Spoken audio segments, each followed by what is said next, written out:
It's time for Talk Law Radio with Todd Marquardt. Todd Marquardt, attorney at law in Texas. If you're a millionaire or a thousandaire, Talk Law Radio is now on the air. Call in with your business law question, your elder law question, veteran aid, Medicaid, build a business to get paid. 210-308-8867. Or ask a question online at marquardtlawfirm.com. That's MARQUARDT lawfirm.com. And now it's Talk Law Radio with Todd Marquardt. Welcome to the Sunday edition of Talk Law Radio. I'm Todd Marquardt. And now it's time to discover your legal issue blind spots by listening to me talk about the law on the radio. This past weekend, the investing world descended on Omaha for Berkshire Hathaway's shareholder meeting, and I'm going to break it down for you because I actually got to go. So I traveled on Thursday of last week, and you might know that's when the weather started to turn. And the flight, first I was supposed to fly to Dallas and from Dallas to Omaha. The flight from San Antonio to Dallas was delayed, and the flight from Dallas to Omaha was delayed a couple of times. And so I wasn't sure whether I was going to be able to make the connecting flight. Well, sure enough, they just changed my flight without asking me. And so then I was going to leave later in the day and go to Chicago and then change planes and come back to Omaha. And I was scheduled to arrive in Omaha about 11 o'clock at night. Well, my brother was traveling with me, and he wasn't satisfied with that. And so he went to the ticket counter and said, no, we want our original flight if we can make the connecting flight to Omaha. And the ticket counter agent said, yeah, you'll probably still be able to make it. And so we got on our original flight to Dallas, and on the way there, my brother got a notification that the flight changed, that once we got to Dallas, they were going to send us to Las Vegas, and then from Las Vegas to Omaha. And he didn't like that either, so when we got off the plane in Dallas, we immediately went to the gate that had our original flight to Omaha, and there was only one person working there. And there was a line, several people deep, and I was getting nervous. Well, another agent showed up, and I was finally able to get in front of her. I said, we want to get on this flight. Well, show me your ID and all that kind of thing. And she asked her partner agent, can they get on this flight? And he said, yes, but they're the last two. Well, we had to check one of our carry-on bags because we were the last two people on that flight. And so we were able to get to Omaha within a reasonable amount of time. I think we got there at 4 or 5. And so it was just amazing that we could catch that original flight.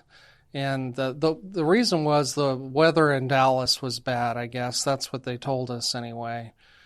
So we get to Omaha, check in at the hotel. We hear about a speakeasy. And so we go there, and there's a guy sitting there like he doesn't know what's going on. And we tell him the password. We're here for the Wicked Rabbit. And so he pushes on these bookshelves, and it opens up into a whole nother room. Well, we go inside, we chat with the wait staff and have a couple of drinks and head back to the hotel. So that was Thursday, not much going on. We were just glad to get there. Friday is when the shareholder weekend begins. It begins at about noon, and we were supposed to meet up with our dad about that time, but his flight from Denver to Omaha was delayed because of weather. And so we didn't know if he was going to get there, and he had the tickets. So we didn't want to chance it. And so we get in the will call line, and we just have to show a statement that says we're Berkshire Hathaway shareholders, and they give us our tickets. Then we get in the other line to get into the exhibit hall. And so I think we were in line at 10 a.m. for the will call, and the will call line started moving at 11. We're still in line for the regular entry into the CHI Arena exhibit hall. Well, Dad finally shows up, and we got to meet before entering the building, and so that was a lot of fun. And we did meet somebody. I think she said she was from Fort Worth, and she turns out she may have been on the same flight that we were on getting into Omaha. That was just a coincidence. She was kind of fun to talk to. It was her first year.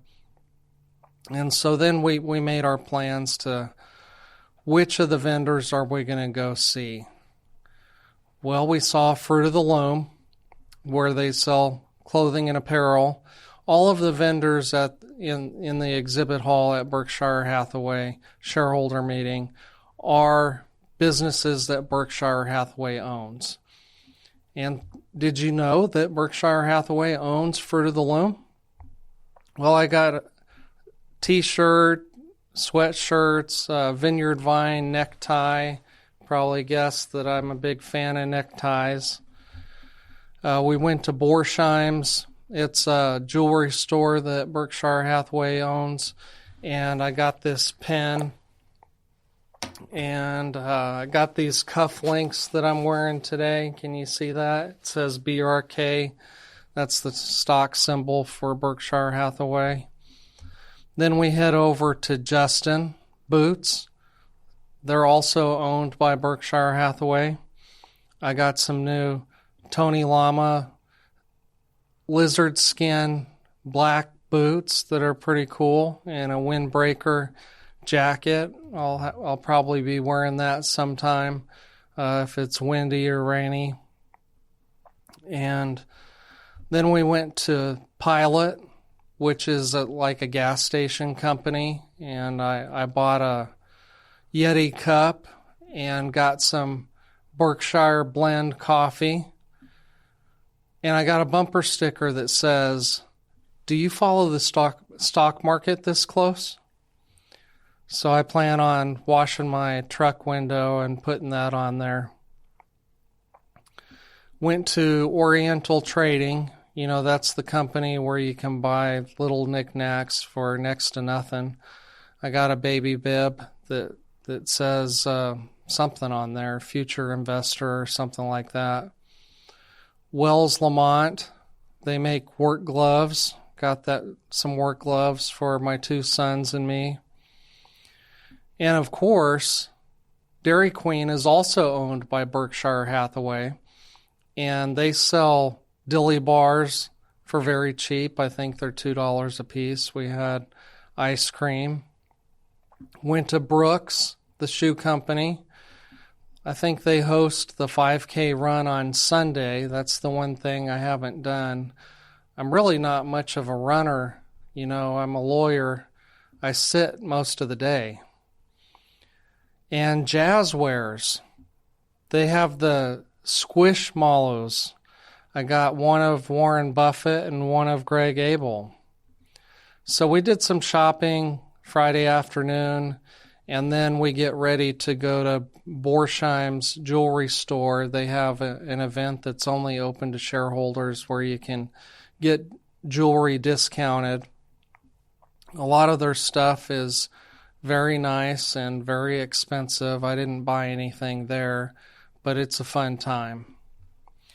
Then on Saturday morning, I think we left the hotel at 5:45 in the morning to get in line. Imagine walking up to a line of approximately 10,000 people eager to find a seat to get close to the stage to hear about your favorite stock is performing. The line snakes its way into the building where people from all nationalities begin running through the concourse in the arena to find a seat. Now, again, I'm not a runner. I'm a lawyer, not a runner. So we did find our seats at about 7:15 a.m. I see a lady scrolling through her stock report showing graphs of how her stocks are performing as I'm walking down the stairs to get as close as I can to the action. As we're waiting, we got our seat about 7:15. The meeting doesn't start until 8:30, so we have about an hour and 15 minutes just to sit there and talk. Some of our discussion was just wonder about how many of the shareholders decided not to attend this year's meeting. We talked about how easy it was to find seats this year compared to last year, which just happened to be Warren Buffett's last meeting as CEO. So we were glad that we got to attend last year. I suggested it would be very important for the new CEO, Greg Abel, to somehow instill confidence among the shareholders. Our discussion continued for the next hour about what we might expect to hear during the meeting. At 8:30, the meeting begins with a video starting with last year's meeting and going backwards in history, showing clips of previous meetings, news interviews, and pictures of Warren Buffett. After the meeting, Greg Abel thanks Susie Buffett, who produced the movie. He gives an introduction about what we should expect to learn during the meeting, and then raises two giant jerseys. Each jersey, one bearing Buffett with number 60 and one with Munger bearing the number 45. Each jersey representing the number of years Buffett was CEO and Munger was vice president. Greg Abel then asks Warren Buffett to say a few words. Mr. Buffett talked about two things. First, he said the decision to name Greg Abel as CEO was unanimous among the directors, and he said it was a good decision. Secondly, Mr. Buffett talked about purchasing shares in Apple stock years ago and how much it has appreciated since then. Mr. Buffett then congratulated Tim Cook, Apple CEO, on his upcoming retirement. What I learned from all this is that Berkshire Hathaway was being very intentional about instilling confidence in its shareholders. It was a good idea for them to have Warren Buffett say that it was a good decision to make Greg Abel CEO, and that it was unanimous. It was also a good idea for Mr. Buffett to congratulate Tim Cook for retiring. The message being that good leaders do retire. Greg Abel talked about the culture at Berkshire Hathaway and how it's not going to be changing from how it was when Warren Buffett was CEO. The overarching motto, the theme of the meeting was, "The legacy continues." And the remarks were reassuring about how the foundational cultures and values built over decades from Warren Buffett and Charlie Munger would remain unchanged under his leadership. Some of the data from the meeting were about operating earnings of $44.5 billion earned in 2025, which was down a little bit from 2024. Net earnings attributable to shareholders, $67 billion, which was down from $89 million in 2024. And that they had $373 billion in cash at the end of 2025. What I learned during this part of the meeting was that most of the companies that Berkshire Hathaway owns, or maybe even all of them, earned a profit. Still, I heard grumbling among some of the shareholders, some of the media pundits on TV and in the news and online afterward, saying they expected more from Berkshire Hathaway. Some of the questions that the shareholders asked Greg Abel during the question and answer period: would Berkshire ever divest any business? Mr. Abel said yes if the business wasn't profitable. They have to get a fair return on their capital. And he gave an example of selling Pacific Corp in Washington. He said the regulations in Washington were unfair. So that's one of the energy companies. And because of the wildfires, some of the state legislatures and governors have been trying to increase the number of regulations, tighten the regulations. And Greg Abel acknowledged that regulations would always be there, but it had to be a fair compact, an agreement between business and states so that businesses could afford the investment in that state. And he said it just wasn't a good fit for Washington anymore. And he also said that Berkshire Hathaway was a conglomerate, but that they were an efficient conglomerate. They don't have layers of management. And so what I realized this year, after going for a few years to the shareholder meeting, is that they allow the companies that they buy to be run autonomously. So there's no Berkshire Hathaway daddy telling them how to run their companies. They're expected to be profitable, and there's no layers and layers of management to tell them what to do. And somebody asked him about cash flow certainty, technology, and margin of safety, and he said, my views are the same as Warren Buffett. Thought that was interesting. Now, even though Warren Buffett wasn't on stage, during a break between different sessions of the meeting, he was interviewed by Becky Quick just on camera. And he talked about that a lot of investors these days are just gambling. They're just guessing. And he said the best way to invest is to buy and hold. Somebody asked him about investing opportunities, and he said that near the end of 2025, I think it was August, Berkshire Hathaway bought this company called Bell Labs. It's a rodent control products company. And he said it wasn't an expensive company, given that they had $373 billion in cash that they could use to buy a company. He said this one was a good culture fit.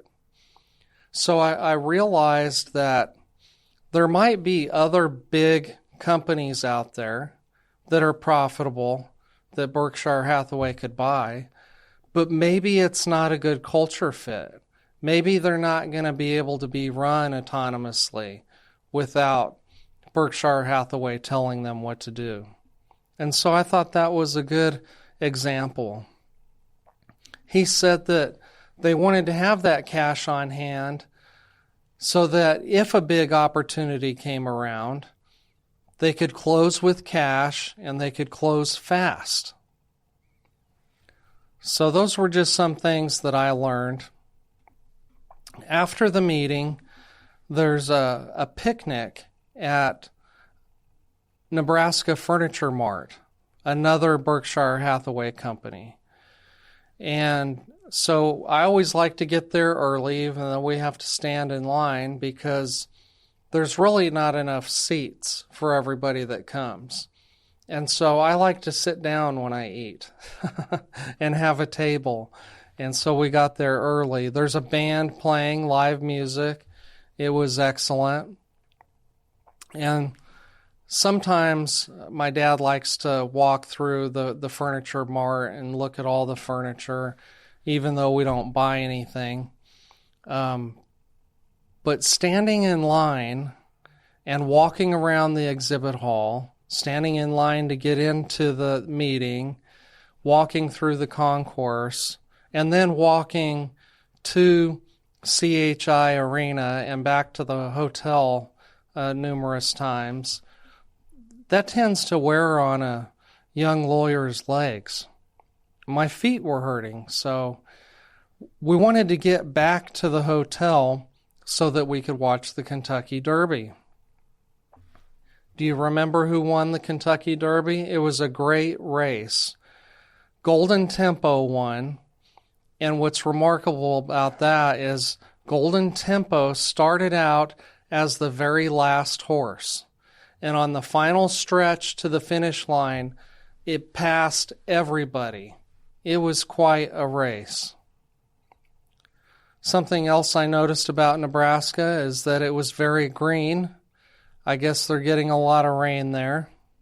Oh, I want to remind you, this is Talk Law Radio. I'm Todd Marquardt.